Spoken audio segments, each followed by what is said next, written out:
All right, let's open the meeting. Do we have any need to go into executive session this evening? I believe we might want to talk about a contract in the highway context, Mr. Chairman. Is that it? That's it. Anybody else? Move we go into executive session for one contract. Discussion. All in favor say aye. Aye. All opposed say no. We have a need to amend the agenda. We have to do the liquor board, right, John? That's right. Move we add the liquor board and do an approve the amended agenda. Second it. Further discussion. Those in favor say aye. Aye. Opposed say no. Meeting minutes. Any questions, Come on in, Lyle. additions, changes, or? Okay. Yep. Meeting minutes?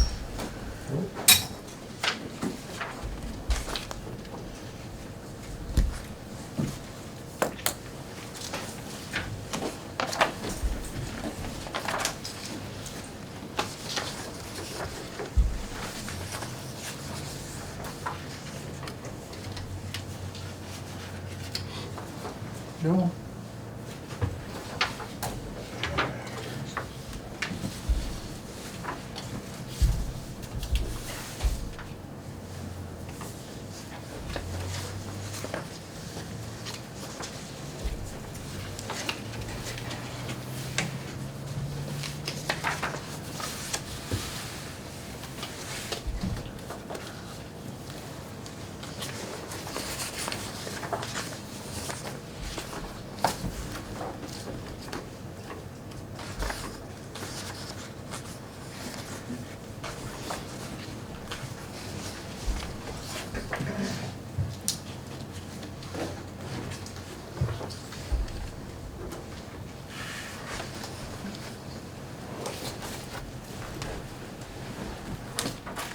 Next are the orders. Are there any questions on the orders? I see there's a scanner recorder. Is that some new system that is $2,080? Is that something? Yes, we have a digital grant from the state which allowed us $20,000 to buy equipment and services to scan a lot of land records, so people can do their real estate searches, title searches remotely. So that was part of that investment. That's a big improvement for their bookkeeping. It should be. It'll allow a lot of people to do what they usually did at the town office vault remotely with the click of a few computer buttons. So I think it's the wave of the future to go digital, and we're coming along. And this gave us extra money to do more of our older land records. By the way, Helen has reported getting a $5,000 grant just today in support of election work, extra expenses associated with this Yeah. year's election.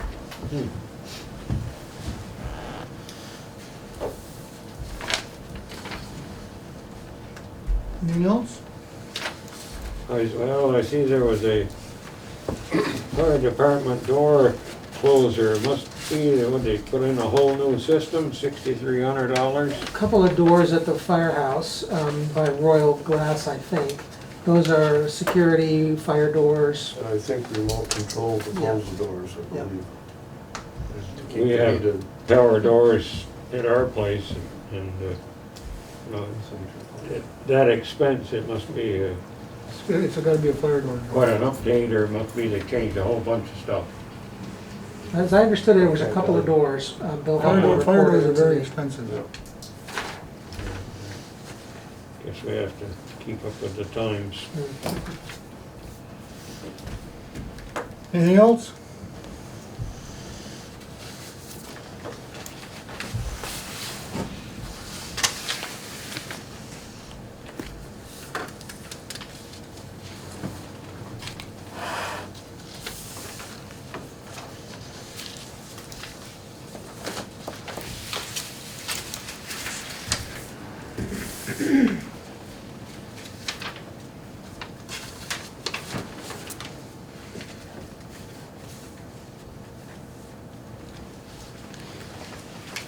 Oh, well, we have a lull here. There was a couple questions about orders last time.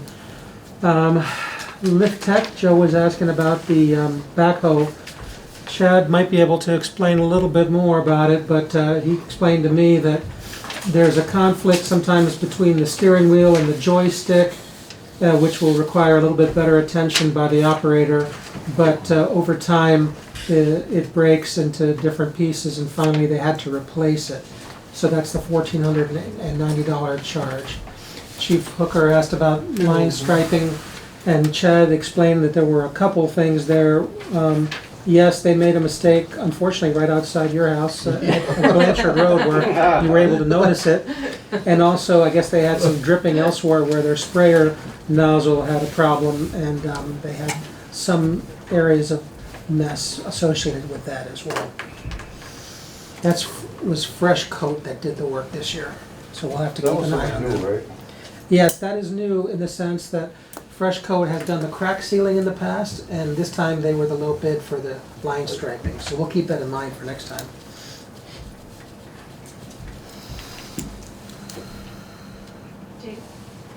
Chad, does that sound about right? No. Oh, can you unmute Chad? Okay, how's that? Yeah, did that sound okay? Yes. Okay, Yep. thank you. Town manager's report. Thank you, Mr. Chairman. The truck route railroad crossing saw a work recently to install concrete panels and more recently to put paving down. I believe that project is about done. Yeah, I would say it's done, Yeah. yes. Not terrible. It's a smoother route Better for than sure. it was. It's not as good as up by Omea, but I agree. While the folks at V-Trans, when I checked with them recently, had no comfort to offer on where the Fire Hill Railroad crossing was headed on their work schedule. Remember, they had promised that it was going to be on this year's schedule. They told us that they just hadn't gotten to it. It is still on their schedule.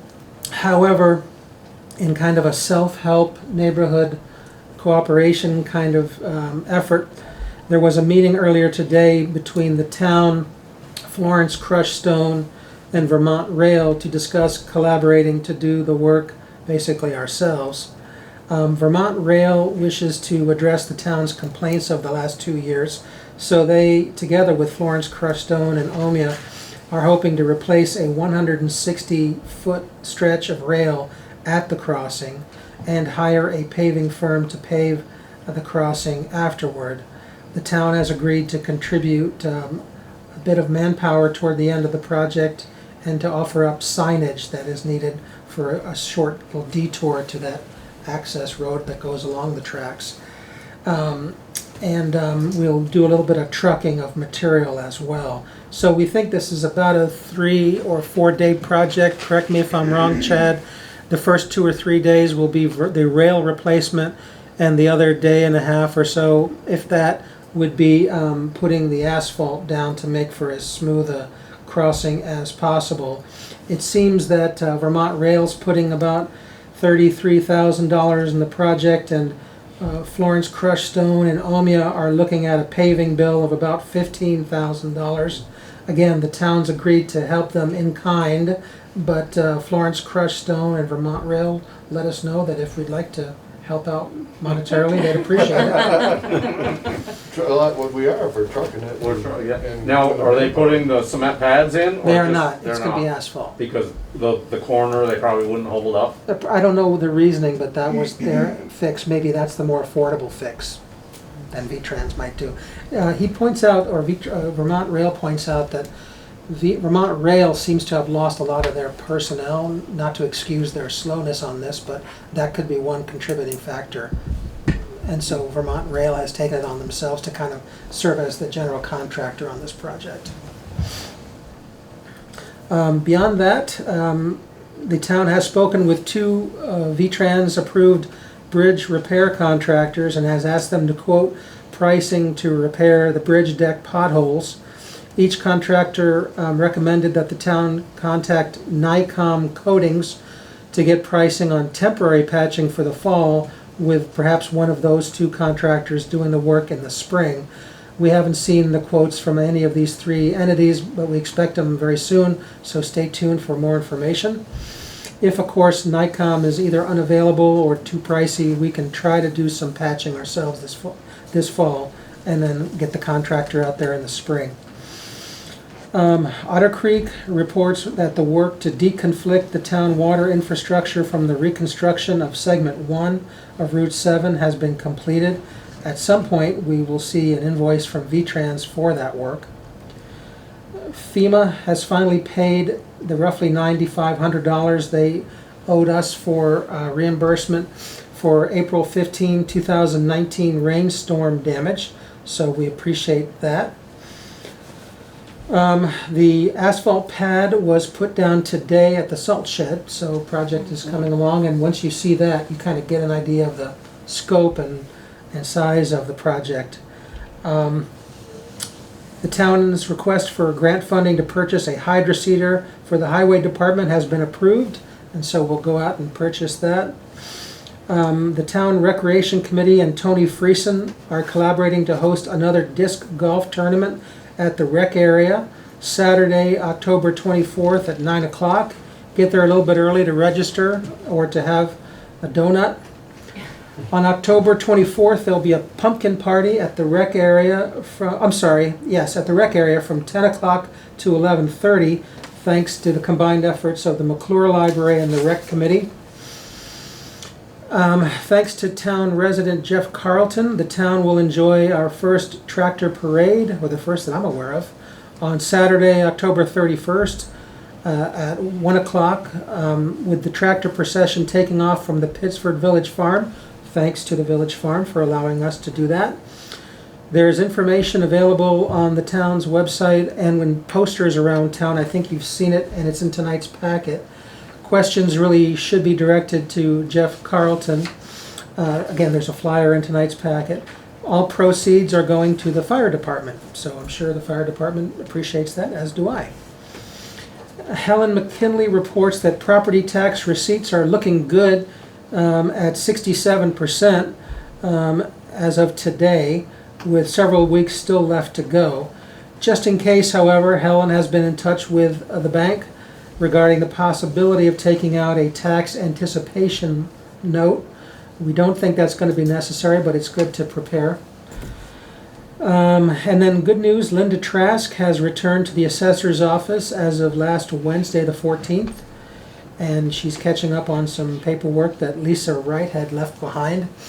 And Linda Drummond popped in yesterday to say hello to everybody. She's on schedule to return in another 3 or 4 weeks, but she was looking good, and apparently the recovery is coming along well. Any questions, comments on John's report?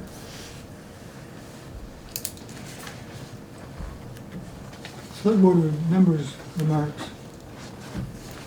Any takers? Public comment. Do we have any public comment this evening?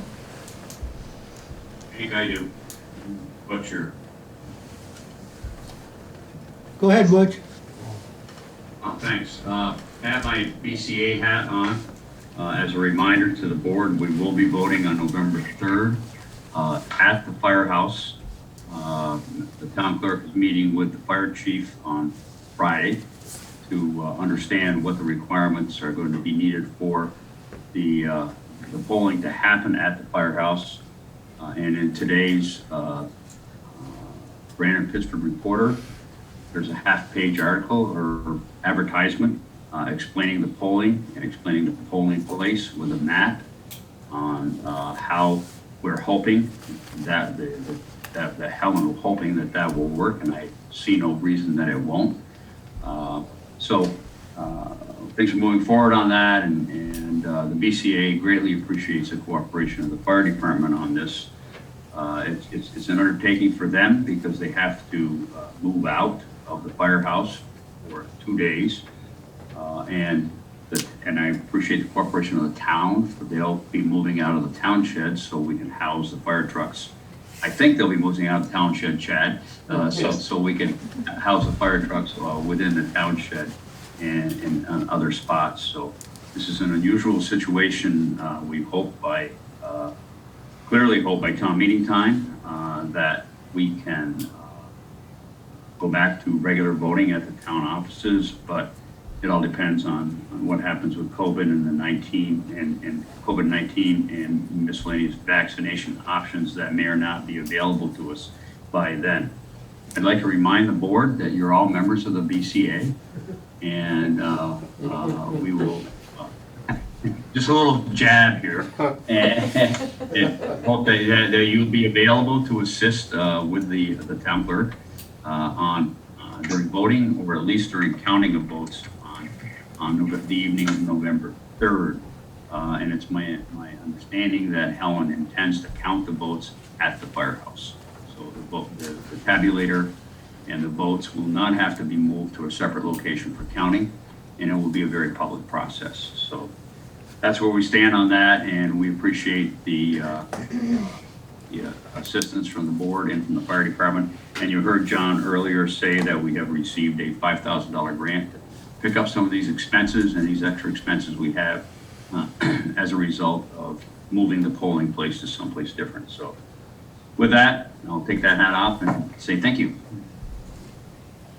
Thank you, Butch. Any other public comments? We're off to the merger of the Rutland Region Chamber of Commerce and the Rutland Economic Development Corporation. Yes, we have Lyle Jepson here to talk about those topics, Mr. Chairman, and he's already given us something of a PowerPoint presentation that I've circulated to everybody. So take it away, Lyle. Oh, great. Do you have a protocol for passing things out, John? You can just give them to me, or I can pass them around for you, All right. or you can go around to Ben. I'm gonna move forward here, so I can just wave at Butch, who he can't see me, so, but, If you wouldn't mind moving forward. Yeah, 6 feet forward, maybe. I'm gonna look at the bald spot on the top of my head. Check it out right there.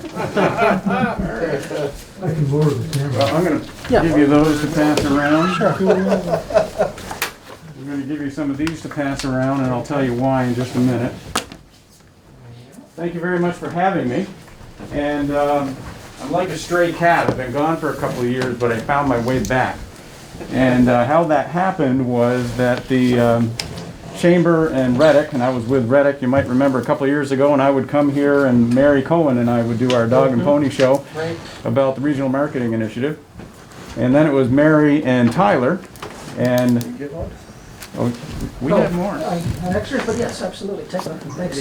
Thanks, Lyle. Sure. I expect him to do that too, so. My math I only can count to 4.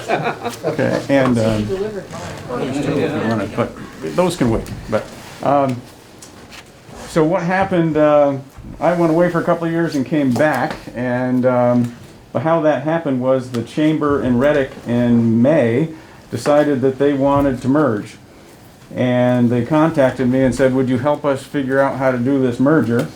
And so I worked with them through that process. And in the course of that process, Mary Cohen decided she would go to the Housing Trust, the Rutland County Housing Trust, so they are very fortunate to have Mary as their executive director there. And I didn't realize that I was going to end up back in this seat talking to you about the things we're talking about tonight, but I'm very happy to be here. So, as John has passed out or gave you a PowerPoint presentation about how we put that whole thing together, I'm not going to bore you with it. But I will tell you that COVID probably drove that a lot faster than it would have had it not happened. But I think that the Chamber and Reddick were going to come together anyway, because they were sharing a policy committee, they were sharing a marketing committee. Whenever you saw things going on, you saw us all together anyway. So what has happened is we've eliminated redundancy, we've saved some money, we're in one location, we have a staff of 4 1/3 people instead of a staff of 6. Hence why there's only one person here tonight, because Tyler Richardson, who is still with us, is our operations director, and that's exciting because he is now working on the next $76 million worth of grant money that's going to come out to businesses. He is a navigator for that, so businesses, when they apply, they're actually going to be applying some of them to Tyler to look at the applications. And so he's right now figuring out that process because it goes live on Monday. And so we want to encourage businesses in the town, if they've incurred losses, you need to go after the money because the money's there. And if it doesn't come to Rutland County, it's going to go someplace else. So we want it to come to Rutland County. So Tyler's been working on that. He's also been working on putting businesses together with providers to do technical assistance. We also just had a round of grants come in, $50,000 worth, to do some marketing and some getting people to go back out to restaurants and retail. And so those are the types of things we've been working on. And by virtue of you being a Reddick member, thank you very much, you are now a Reddick Chamber member. And we came up with the sexiest title we could for this organization, and it's the Chamber and Economic Development. That's the best we could do. So we just said, say what it is and move forward. So you also have a perk card there by virtue of being a chamber member or a member of this new organization. You can go online to the chamber website and you can find out where you can get 10% off on donuts or 15% off on insurance or something else because you're now a member. So if you need more cards, I've got a box of them and we can get more cards for you. Because I'm going to go off script here because I just talk. Talked about Tyler. Would love to see you in this Faces magazine next year if you want to do that. And I will pass out to you because you're wondering why is he here? Well, he only comes when he's asking for money. So thank you very much for having me, and thank you for allowing me to talk about asking for money. There's a smile under here. Hopefully when I'm done there'll be smiles under there too. We're talking about regional marketing still. And people are saying, why are you talking about regional marketing? We can't invite people to come here. True. We can't invite people from most of the United States. If you watch any of the TV shows now with the news, everything's red. We're doing pretty good. We've got to protect that. We've got to be careful.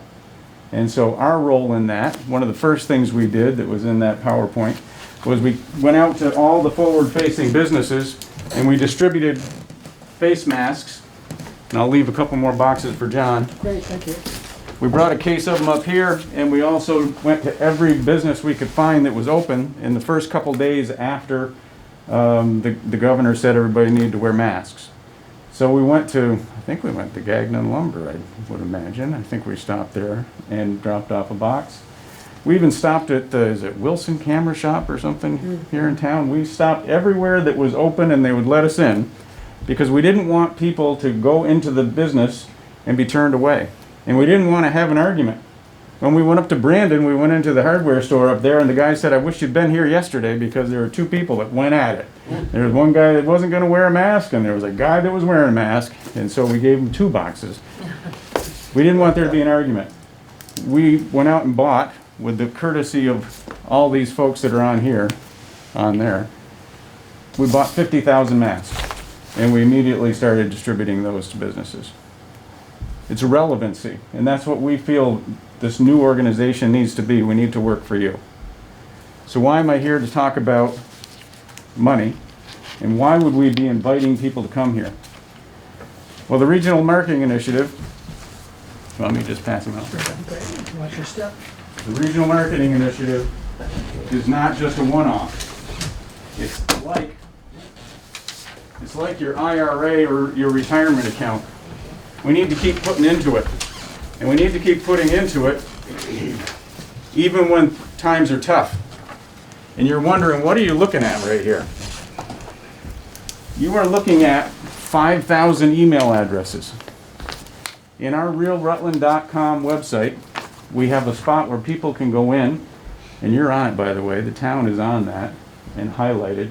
And you were just highlighted in our newsletter as well. I saw that. There are 5,000 emails sitting out there waiting for us to do something with them.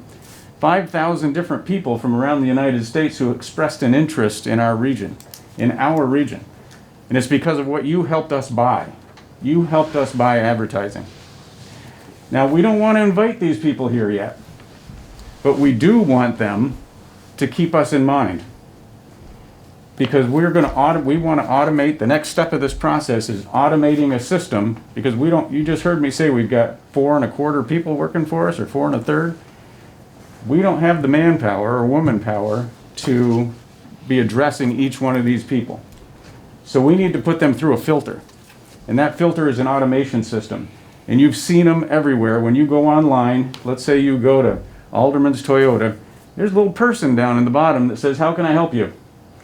That's really not a person right there, that's just a picture, and it's bringing you through a process to find out what it is you want, and then they're going to send you to the right person.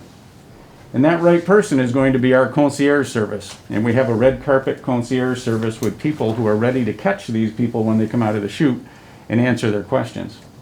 One of the things that we're going to have to say to them is, if you come here, depending on where you're coming from, you got to quarantine. We're not going to be talking to you. These are the rules.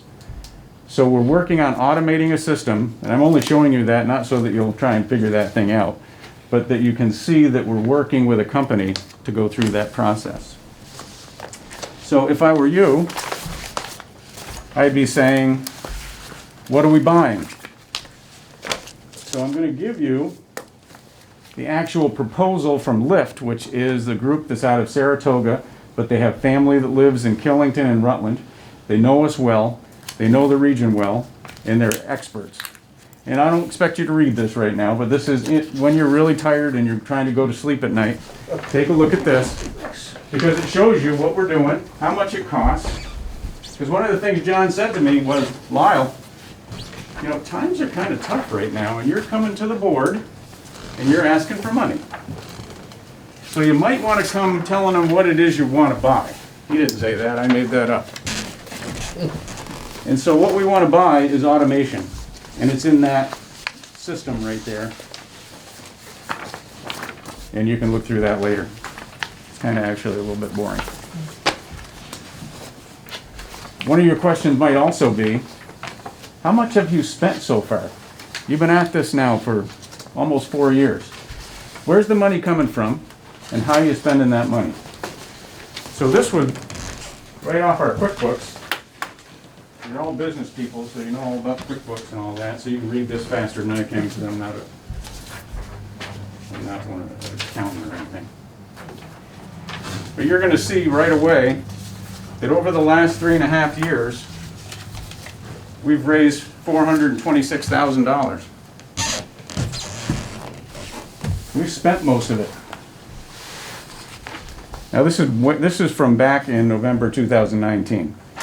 So there's a little bit more money that's come in, a little bit more money that's gone out, but basically we've got about $20,000 in the bank right now. We're getting ready to automate the system. You can see how we purchased from Mondo. If you go down through there, Mondo, we paid a lot of money for. That was our first marketing firm. You've seen that we've spent a lot of money on digital advertising, print advertising, television advertising. For a while we were going the Killington Valley route, and I was a big Killington Valley fan and still am. So you'll see that a portion of that was allocated towards that Killington Valley piece. So what are we looking for now? We've got a budget of about $120,000 for this year, under the assumption that we're going to get a vaccine.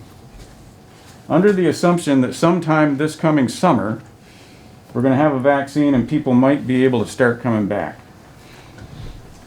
Hopefully by fall. That would be my prediction. If I had a crystal ball, we're in this for a while. If not, quite frankly, we're not going to need $120,000 because we're not going to do digital advertising, television advertising, any of that. What I do want you also to see at the top there is how much money Rutland City has put into this. Rutland City's actually put in about $130,000. Here it says $100,000. So this is not an updated sheet, but I wanted you to see, based on what I could find immediately today, kind of where we're at and how the money flows in and out. I want to jump back to one last thing, because I know you've got a long agenda here. And I probably told you last time I was here, I'm a lifelong administrator, so I can pretty much talk all night long, not say much. So this is about our concierge service. This is the most important part of this whole process, other than the email addresses that we need to work on. The concierge service are people just like us who live here, and they will be the catchers. When people have questions, they're going to go to these people. And these people are going to entertain them. These people are going to answer their questions. These people are free. This is just volunteer. We hope to have 30 of them, and we have a concierge training coming up on November 12th. It's going to be on Zoom, and boy, I tell you, I'm about as sick of Zoom as anybody could be. These people will have an application. We're going to know if they've got 2 kids and they live in Clarendon. We're going to know so that we can connect the right people with the right people that have questions. So if somebody has kids in elementary school, we're not going to hook them up with me. We're going to hook them up with somebody who has kids in elementary school. So because they're going to ask, what school should we go to? What town should we live in? Those types of things. So I'm going to pause in a minute and you can ask any questions you have. The story's the same. We're doing the same stuff, but we need to be real careful about how we do that. We've got to protect ourselves first. And I'm going to send a link to John. It was our annual meeting. One of the things little towns like yours, and yours is kind of a growing town, is you ask is, what do we get out of this? Well, you need to get attention. And so I'm going to send our annual meeting movie that we made. Amanda Wheeler made a great movie. It's about 40 minutes long. Got a little advertising, of course. But it's about families. And in that, you're going to see Pittsburgh. You're going to see the Innovator of the Year, who I just smelled on my way up here, Vermont Terps. Innovators of the Year. They took us on a tour of their facility and what they're doing over there and how they're helping folks in the military, veterans that is. Amazing what they're doing. They're highlighted in this, about 2 minutes. But you'll also see every town in the county. You'll see drone footage, and you'll see interviews of people of why they moved here. And you'll see an interview of a family who's been here for generations, where the husband's the Italian side and the wife is the Irish side, and it's just the way Rutland ran, and a lot of the communities ran. It's pretty cool to watch, other than my part. My part will bore you. The rest of it will be okay. So I'm going to send that link to John, because we need to make sure when we make things like that, or when we have newsletters going out, or in our Real Rutland website, we need to make sure every community is highlighted. And that's what we're intending to do. I'm pausing because the first question you're going to say is, how much money do you want? We're asking everybody for the same thing every year, but it's up to you what your budgets look like and what your priorities are, because this is the priority right here. Being safe. We In can the pay past- for, In the past, it's been 3,000, basically $1 per resident has been your benchmark, right? right, we've been asking $1 per person. Rutland City, we're asking for $16,000. We go to their marketing committee next Tuesday night. Got my fingers crossed. They have been extremely supportive, knowing that their name is also on this whole thing. You're recording this, they probably should be paying a little bit more. And I'm open to questions, but again, I know you've got a long agenda ahead. A couple of questions. Do you receive state funding for your efforts in general? We actually received a grant. I'm gonna have to go back and see what it was from. I think it was a USDA grant that helped with some marketing. It was a $30,000 grant. So we do look for grants, and actually it's probably on that. Okay, well, I'll find it. Are there still funds available from the state to encourage people to move to Vermont, like with these $10,000 a year grants for people who want to telework, that kind of thing? I don't know if those are still available, but I I just could ask find because I'm out. thinking in this COVID time, it seems like people are wanting to leave the big cities and move to more rural areas. And I'm thinking the Rutland region could take advantage of that if they found some way to reach out to people looking for real estate in Vermont to snatch them up. Butch can probably answer that question for us, but is that money still available, Butch? Do you I know? think I heard a bus go over the top of your. Sorry. That's fine. I'll find out. Okay, but the program that was funded last year has been fully expended. I don't know what's going to happen in the 21 or 22 budget yet. But all those incentive funds and the program that we had running through the chamber, those have been all expended currently. But you have to stay tuned to see what's going to happen when we hear the budget, when the legislature hears the budget in January. There was, and Butch probably knows this, there was a certain level of discontent with that program.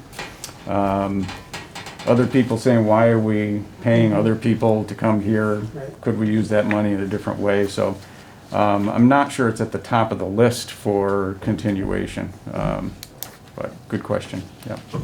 COVID has pushed everything off the table right now, and we're going to reassess where we are, I'm sure, in January, and try to figure out what's next. But with $100 to $140 million hole in the budget, it's going to be tricky at best. Yeah. And that's what I had. So this really is the first budgetary request of the fall budget season. We have done 3,000, these last few years, and maybe that's a discussion to have either tonight or some other time down the road. We should leave it till budget time. The first draft of the budget will come out, I think, in early November, the next meeting, and we can talk about it then, and certainly report back to Lyle. Yep.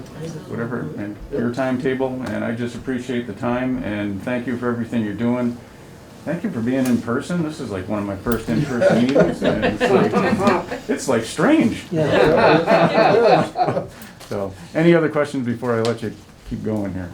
Now, what is your target audience or whatever? You picked certain states, or is it just a nationwide thing? How do you determine where you're gonna do this? Great question. We did pick particular areas, and quite frankly, we picked well, there were a lot of people, and we thought there would be folks in that demographic that we were shooting for, and it was basically 24 to 34 age group.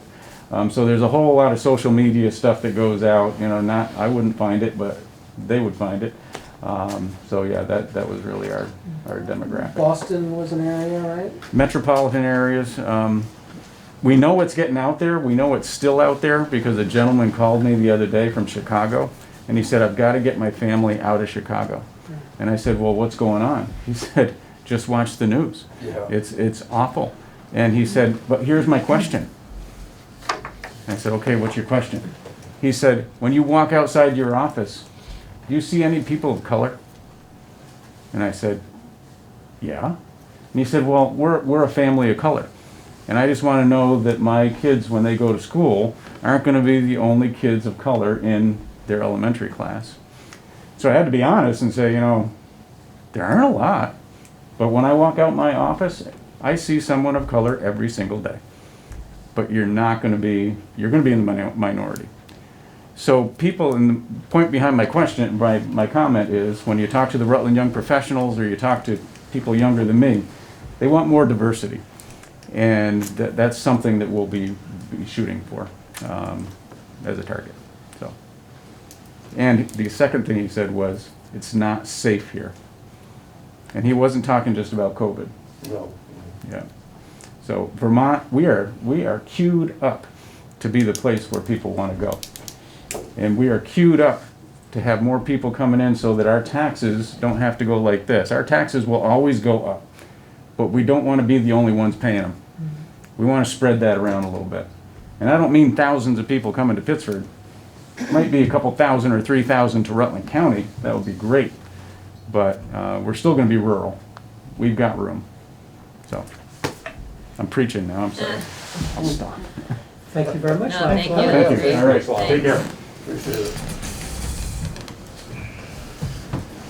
Right, the next item is paving Oxbow Road. Yes, we have Tara and Myra Poor, and we also have Chad Ujer among the crowd members. Let me just start by saying a few things. The Poors have reported that they have several neighbors who agree with their request that their 2,400-foot stretch of Oxbow Road that is not paved be paved. They can explain more about that. the town's practice has been with this stretch of gravel road to grade it and then to put down, I believe it's magnesium chloride, Chad? We switched to calcium chloride. Calcium chloride. Yep, and we have received some photos from the pours showing that after a recent grading, there were potholes just within a day or two following a rainstorm. I guess Chad has explained to me that a part of that is that we're teaching Peter Carrera to learn how to grade, and that was one of his early projects, and he's obviously on the upswing and in terms of improving, and he'll have more room to improve. Is that right, Chad? Yes, that's correct. Chad and I had talked that it didn't make sense to have only him as the leader of the crew able to grade, so we should bring in someone else to learn that skill, and Peter had volunteered to do that. In addition, we've gotten quotes from both Chad and VTrans Local Roads Group as to what the likely cost it would be to not only pave that road, but to do the necessary excavation of the old material, put down new material, do some compaction, and lay down the asphalt. And just as an FYI, that seems to fall in the range of about $195,000, which is Chad's guesstimate, and Vermont Local Roads' guesstimate of about $270,000. But with all that as kind of background, I want to introduce the Poors to speak on behalf of you and your neighbors. Well, good evening. I wrote a letter. I don't know if you read the letter. If you aren't, I can read it to you. I think you've all got the letter, right? We all read it. You got the letter? Yeah, read it. So that pretty much sums up where we stand. We've talked to everybody that lives on our stretch of the road. We have one neighbor who's an out-of-state owner who's not crazy about the idea of it being paved because he thinks his taxes are going to go up. And I couldn't respond to that. I don't know if you live on a paved road, if your taxes automatically are higher or not. I don't know. I told him we didn't think so, but I don't know if he believed me or not. But that was his biggest objection. Other than him, everybody that lives on this stretch is in favor of it. They're all tired of the dust and the noise. And Chad and his boys have been doing a great job. They did the road again today. Looks very nice. They even put the chloride down again today. In between his chloride sessions, he's dropped off bags of chloride that I've put down on the road to try and control the dust. But our garage is turning yellow from the dust. It's impossible to clean it. We can't use our porch unless it's raining out. It's just, the dust is becoming unbearable. When I mow my lawn, there's huge clouds of dust. And I know this summer was a dry summer, but I don't know if that's a sign of things to come or not. But we've asked in the past for it to get paved, and most recent time we asked was this spring. I think it was Hank and Alicia, and they said, come talk to us in the fall during budget season. So here we are. And we're asking that you consider connecting the dots on Oxbow Road. I'd love for somebody to tell me why they paved it part way and then skipped a bunch and then paved some more. But I'd like to know that. That's- It's kind of bizarre, yeah. Yeah. The explanation, sorry. Another complaint that we have is with the gravel and everything, it gets into our lawn also. I'm sure that can't be helped, but that's just along with the dust. And the dust is also in the winter too. Yeah, the chloride, doesn't work so hot in the winter. I've tried it. It works for a day, but as a rule, it doesn't work. So that's where we're at, short and sweet. We'd love to see it get paved.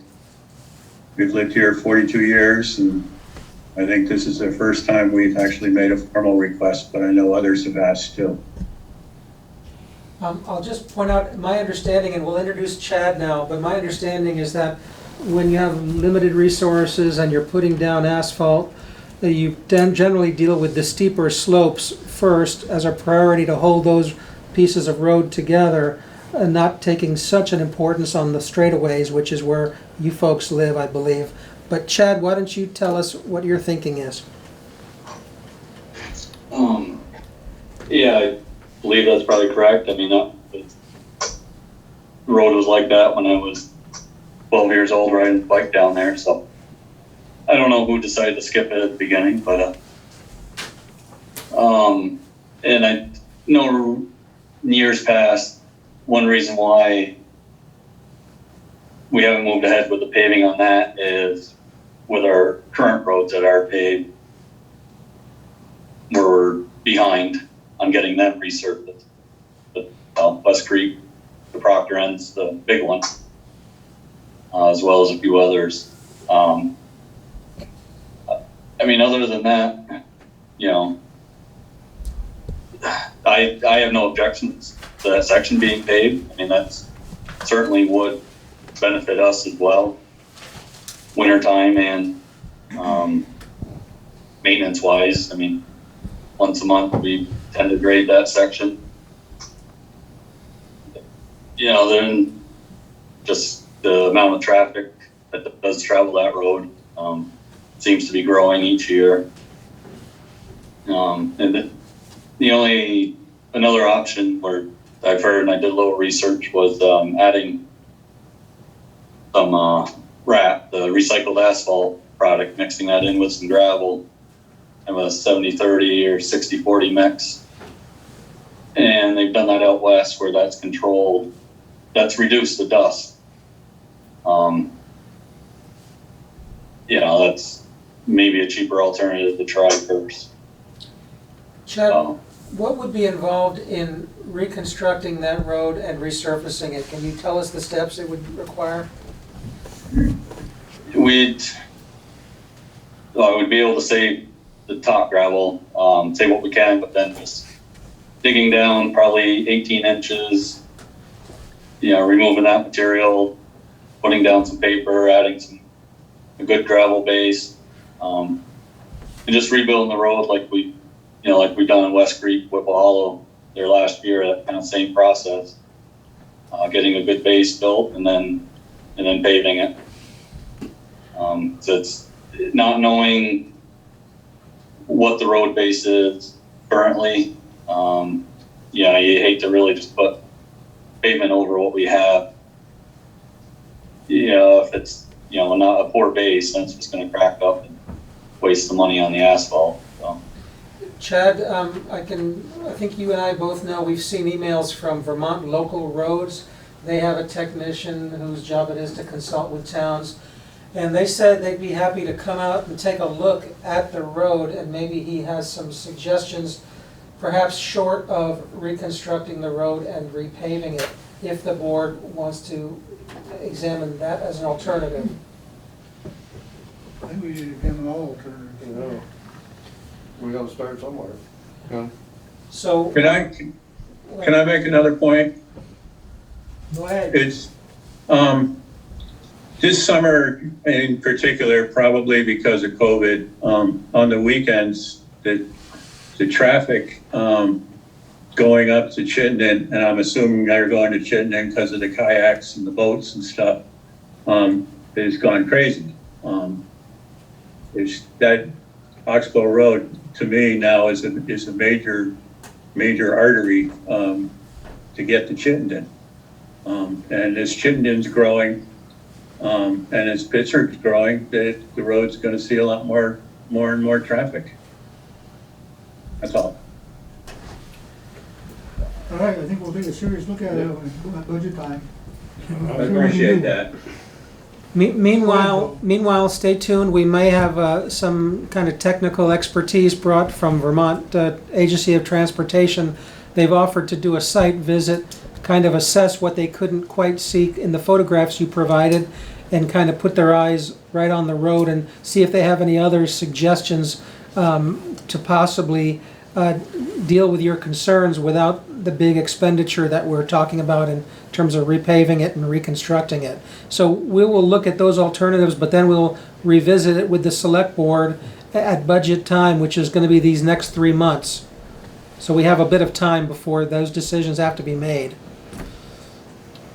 Can you just keep us in that loop and Yeah. keep us informed? If there's a further discussion of this specific matter, and I'm sure there will, we will notify you so you can zoom in.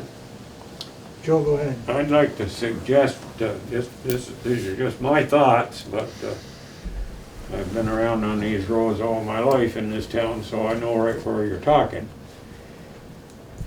I would suggest that maybe we get somebody, I think the state does provide some expertise as to examining and determining the quality and the condition of roads, they used to. Check it out with somebody that's better educated on it than we are.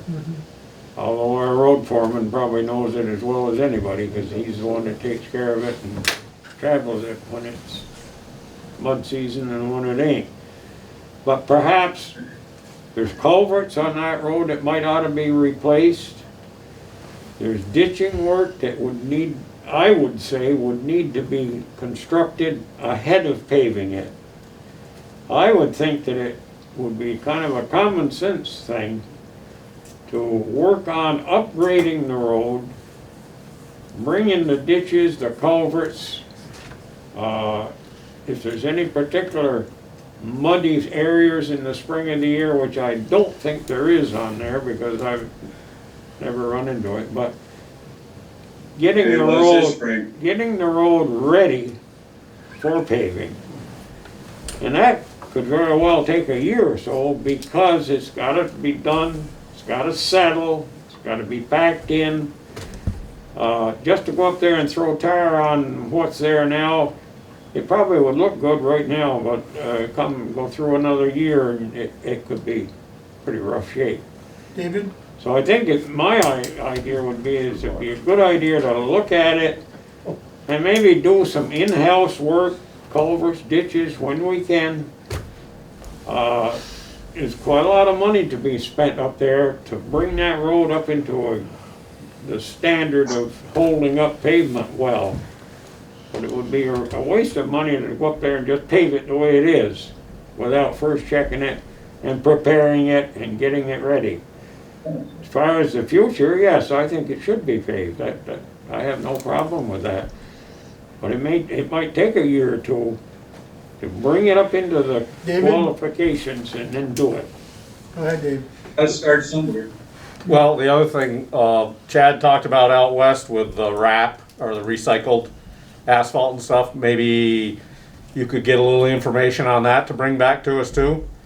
Because I don't disagree with what Joe said, the road probably needs rebuilding, but this may not be the exact, that may be 3-4 years down the road.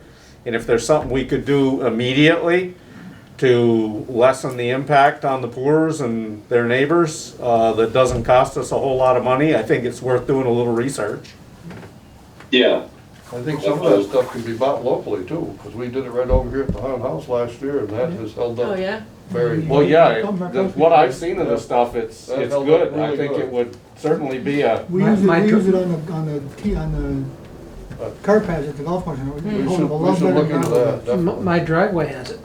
Definitely should look into It's that. good I stuff. think it's, that might be something we could actually That get could be a done next Band-Aid. year Yeah. for a limited amount of money and Yeah. at least begin to alleviate the problem until we can find the finances to repay or to rebuild and pave it.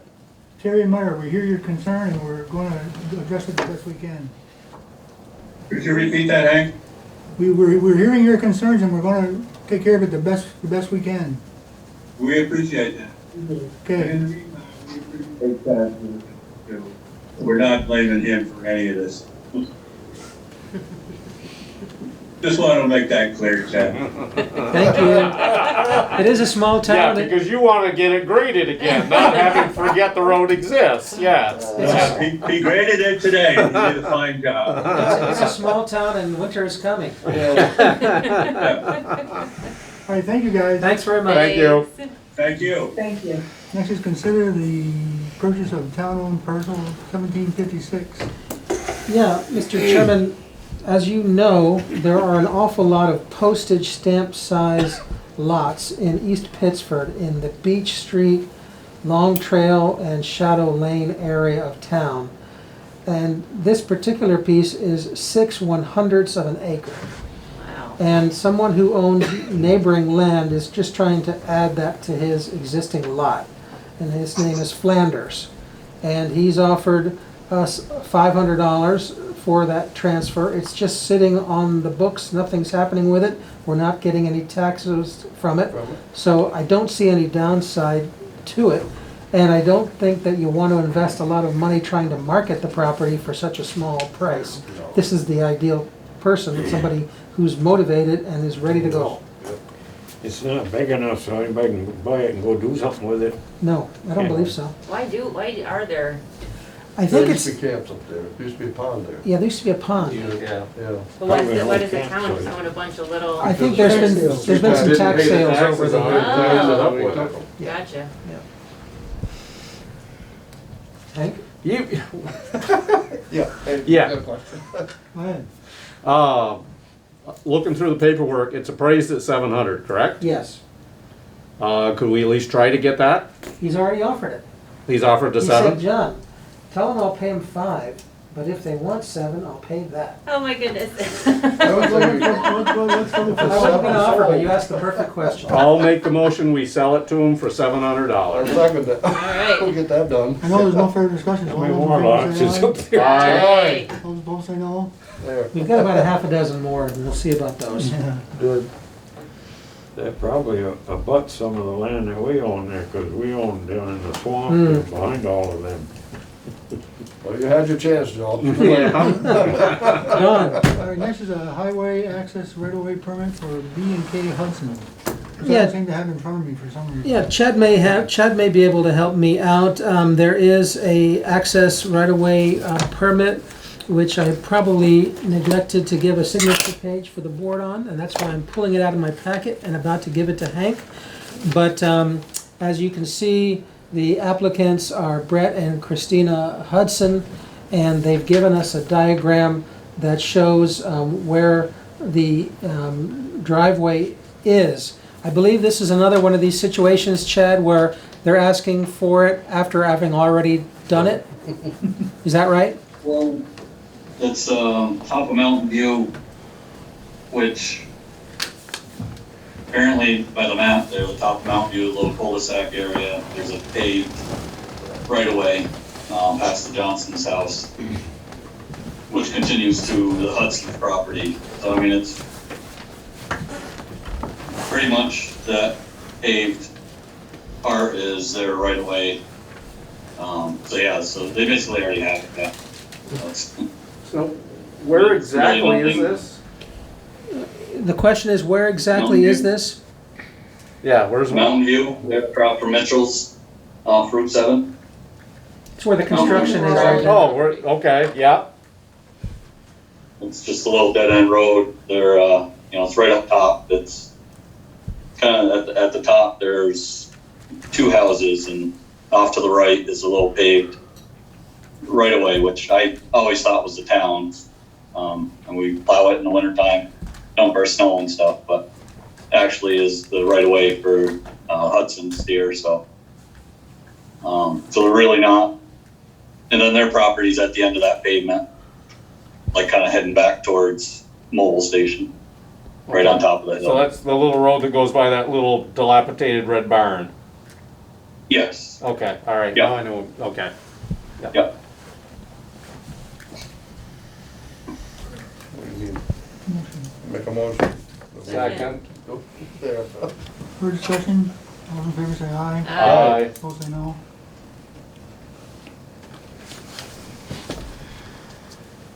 It's only required mine, Tom. I looked on Well, it. there you go. You got to go.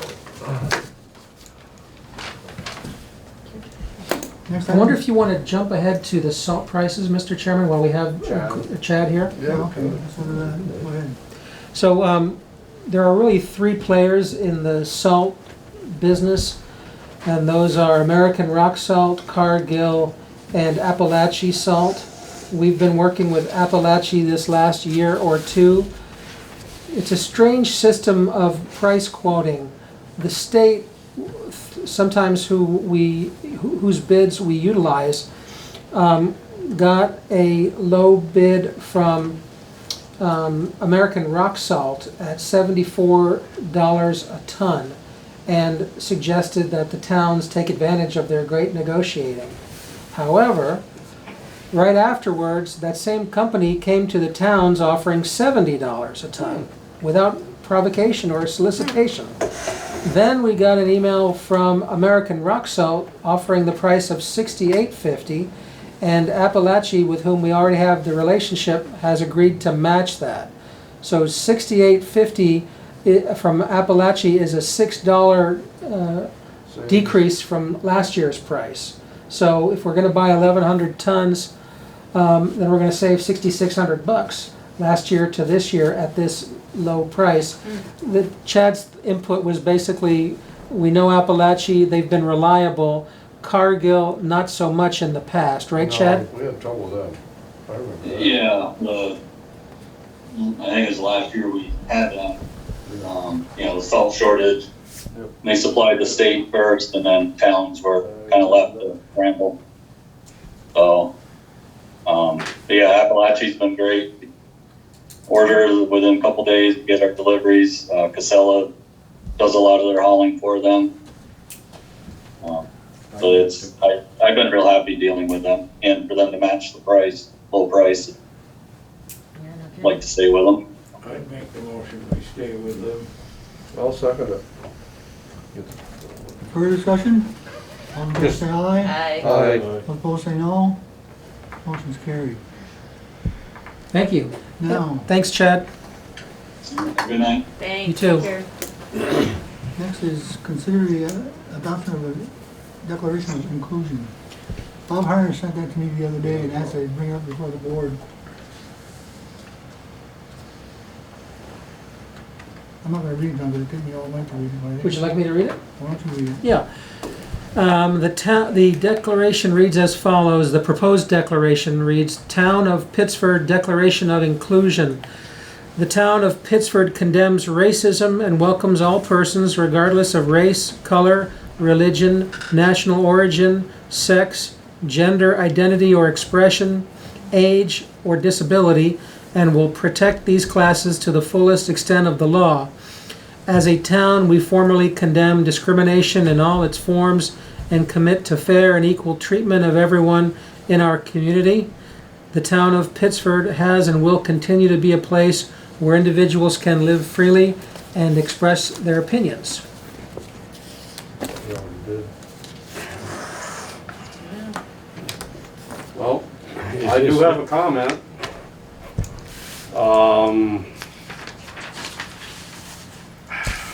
I find it odd that the person that brought this to us back 8 months ago was the first person to, on social media, to kind of condemn our 2A rights resolution. And I find it just kind of hypocritical that he's coming with this. I have no issues with this one, but I just find it kind of odd that he picks and chooses which rights people can have. So, and I want to read, it's kind of interesting. This is from one of the people that works for the state. It's a quote at the end of his, it's in our packet. You can't parcel out freedom in pieces because freedom is all or nothing. And I hope this person takes that to heart. I agree. I didn't realize we had any problem. I don't think we do. I feel as though all lives matter, not just one particular color or gender or whatever. I think we're all equal. If we got a little ambition, we can get ahead. And those that work hard and have ambition, no matter what color they are, or what church they go to, they get ahead. It's always been that way, as far as I know. We've been in this town for well over 100 years, and my family has never never come up with any problems or any complaints about not being able to be free, and so why do we do this? Is there a good reason that I'm not aware of? I know, did he say that there was an impetus? Well, we had certainly invited him to come in terms of sending him the Zoom agenda, and he said, thanks for the heads up on the statement of inclusion being a topic at the select board meeting.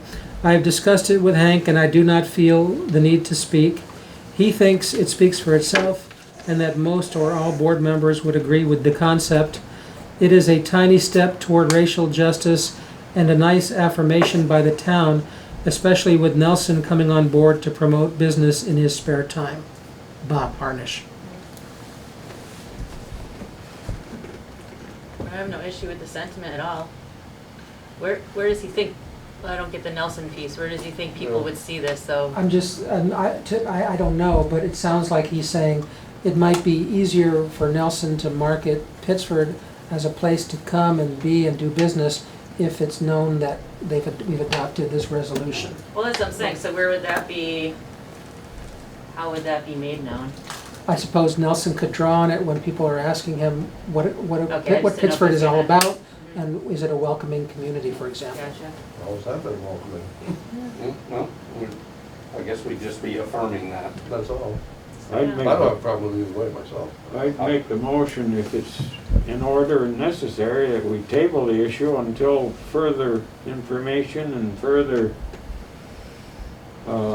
representation can be brought to us that would prove out that we need to do something. I feel as though I'm not convinced we need to do anything. Maybe I'm wrong. If I am, tell me.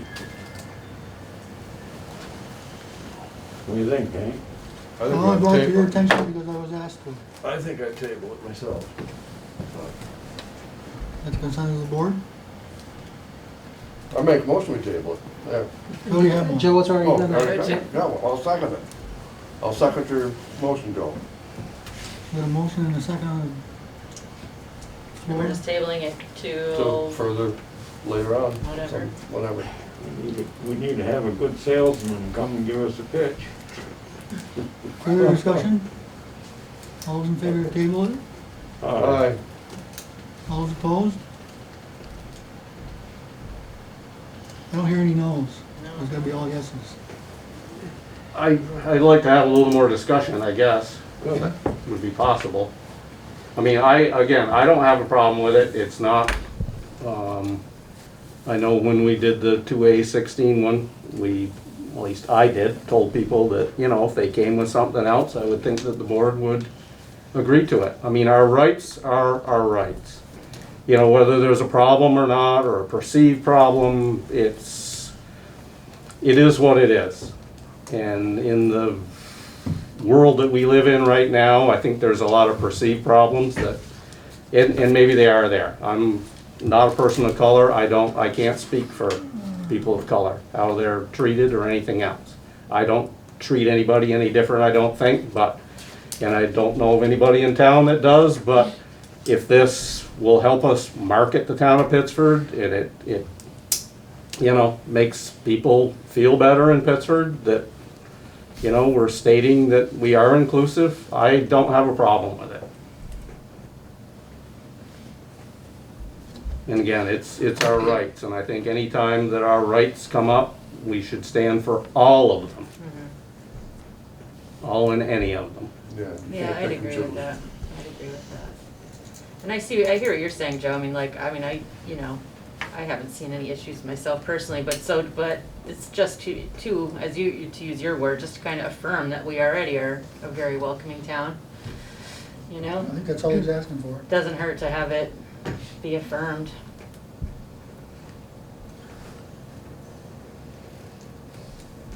It's the pleasure of the board. I thought you just had a vote. I couldn't tell what the vote was for Neither could I. I don't know, I hadn't. So I assume, I I assume, didn't say no, I it didn't- was a yes. No, so you're right, so I guess by omission. so that was three to two to table? do your vote. Put it What? to That's the 3 to table, 2 to table. As far as I was concerned. Gagne, Hooker, and Malay to table? I didn't Oh, you didn't vote? Those three Say yay. table. These two Oh, okay. pair vote. I couldn't quite hear through the masks and all that. I know. But you wanna redo it. So we have a motion to table, it's been approved. Doesn't mean it can't be brought back up next meeting. No, that's right, it can be brought up anytime. Well, Okay, and maybe, you know, the Yeah, person the can person come who in and make a said that. presentation too. That was my. I guess the answer to Bob is it does not speak for itself. Somebody needs to speak for it. Sure. all right, moving on. Next is the Snowmads, request for snowmobile access to town road. Yeah, this is a lot less controversial, if that was That's done every year. controversial. I'm gonna vote no on it. We do this every year. We give access to town roads to the snowmobilers. In the past, we've always approved it. I don't think there's been any problem. No I'm not changes, aware of no it. changes being asked for. Well, the only complaint we've had is from Mr. Lee. So I'd make the motion that we pass it just as it I don't know. has been, This is who? and until there is trouble, we'll, Mr. Blaine, because he go by his garage. No, that's right. No. Yeah. I'll do it. I'll second you, Joe. Further discussion? All those in favor say aye. Aye. Aye. All those not in favor say no. You gonna say Gotta no? get some snow first, John. Great. We all said aye, Hank, so. We all said aye, you too. Well, you know, it snowed in the Northeast Kingdom a few days ago. Well, I know. Yeah. And that has to do with this how, but, oh, snowmobiles, oh, yeah, okay, all right. Snow, Huntington got snow, must be yesterday. Well, somebody said Killington was top to bottom white the other day too. There's a duck reserve up there, something sanctuary, and they let all the ducks out, they all paddle down, where they, through the snow, and they all paddle back, there's like 150 ducks. I saw one back and they went, Back in yeah. the, Back and they went. and we're gonna recess the select board and then Liquor board, how is that go one? into liquor board. Yep. And we have a, Listen to this, Mr. Chairman. We have a liquor permit, an outside consumption permit from Roland Rooster LLC, doing business as the Cluckin Cafe and Culinary Institute. This is gonna be basically. could you say that again? Yeah, I'd be happy to. With a straight face, no laughing. The new tenants at the Harvest Moon Cafe building. And so they need a signature on the liquor permit and some kind of a affirmation that the outside consumption permit's okay too, which Helen can report. If they get to going too hard, the state will come in and shut them down anyway. Now, did they have the outside permit when it was? No, they did not. Oh, so no. the outside permit is new. Yeah, Now, I this think, is just chickens, no roosters.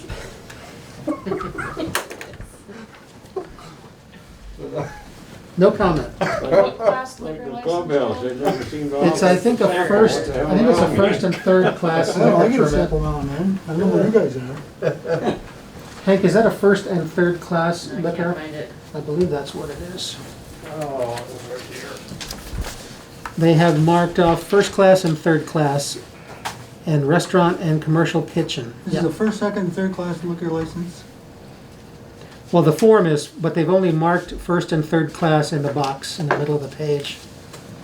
I got it somewhere. Yep. Okay, it looks like due to COVID restrictions, we would like the ability to Right. serve outside if needed, so it's more of a COVID thing than it is probably something they're gonna do maybe all the time. No, I got it right here. Okay, good. They got more courage than some people if they're Yeah, trying to first get and started. Strange time of year for outdoor and third. consumption and for starting a new restaurant. I'll make a Well, motion if to you approve it. consume enough, you won't know you're outdoors. Got a motion and a Is there a second. motion and a second to approve? Any further discussion? No? All in favor say aye. Aye. All opposed say no. No, I'm What's the not name of saying it no. now? Motion's passed. The Cluckin' Rooster. I said no roosters. The Roland Rooster LLC, doing business as the Cluckin Cafe and Culinary There Institute. you go. You have to write it down. Oh, you just wanted to say, okay. In there. Yeah, well, wouldn't be hard.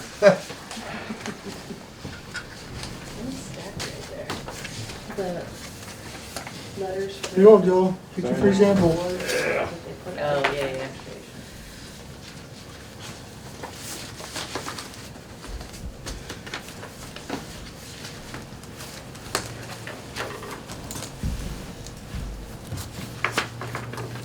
Was That card this other guy give us, I wonder if we can get a discount if we go there. Well, if they're members, maybe. Which there are a bunch more of these, John, there were Okay. left over that, We can give them to staff?